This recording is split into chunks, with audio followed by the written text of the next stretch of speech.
Yoma Daf Yud Zayin. Today's email comes from Yitzi Lebensberger from North Miami Beach. This comes from a Lubavitcher from North Miami Beach, Florida, writing to let you know the unbelievable ripple effect that you and your share are causing throughout the entire world. You and your crew are serving up the daf fresher and hotter each day in a way that is custom tailored for our times. Before you share, I literally find myself lost trying to connect with the Gemara. That all changed when someone turned me onto your share. Incredible job, Rebelli. The way you connect people to the daf is unbelievable. You bring us right into the action with your enthusiasm and personality. Kol hakavod for truly using your God-given talents and abilities in the best way possible to connect Klal Yisrael to the Torah. He goes on to say that there's tremendous achdus that's brought through the shir.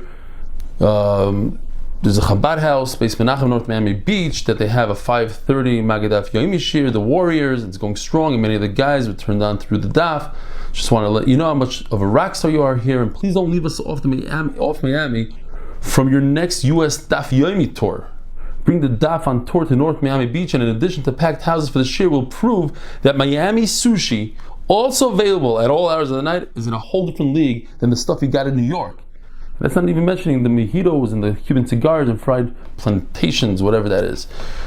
Okay, Yishkoyach Yitzi Lebensberger from North Miami Beach. So we're going back to Yoma Daf Yud Zayin and the stira, the contradiction that we have between the two Mishnayos. Yesterday we had one answer, today we have a second answer. The Mishnah in Talmud says that the chamber for the sheep was in the northwestern corner of the Beis HaMikdash. However, in Masechtas Midas it says that it's in the southwestern corner. So the second teretz is by Rav Ada bar Ahava, who says that both the Mishnayos say the same exact thing. Just the Lishkas Atlaim was a little bit longer, and depending from what vantage point you viewed it, that's how you saw it. So if you came from the north, so it looked to you as if it's in the south, and if you came from the south, it looked to you as if it was in the north.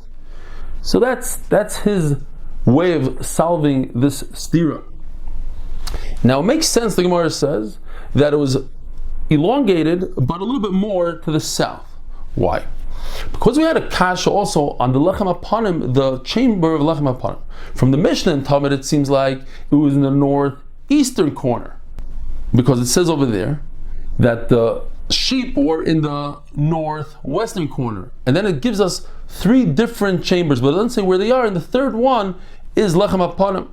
But however, Midas, it says Mefurish that the Lechem Apanim was done in the southeastern corner. So it seems like a contradiction. Now, if we're saying that the sheep are in the southwestern, now it's understood what the Gemara says. That in Masechtas Talmud, the guy went to his right, meaning he took a left turn, and he started in the north-south, in the northwest, and after three chambers, he gets to the northeast. And in Masechtas Midas, he went to his left, meaning he took right turns, and after three different chambers, he gets to the northeastern one. But if the sheep were literally in the northwest corner, like it seems like from Masechtas Talmud, so if he went to the right, he made left turns, comes out that he ended up in the northeastern corner. But if he went to the left, then he's going to come out on the southwestern corner. And in Midas it says Mefurish that the Lechem Apanim is in the southeastern corner. Now the question is, why is this guy going to his left? It says Kol Pina Shatapoina, it should go Liyimin. The Gemara answers that concept is only when he's performing the avodah on the mizbech. He takes a right turn and then goes left, which is really right. But not when you're trying to calculate rooms.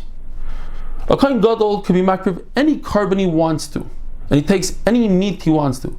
But in something that has a limit to, like Lechem Apanim, there's only 12 of them.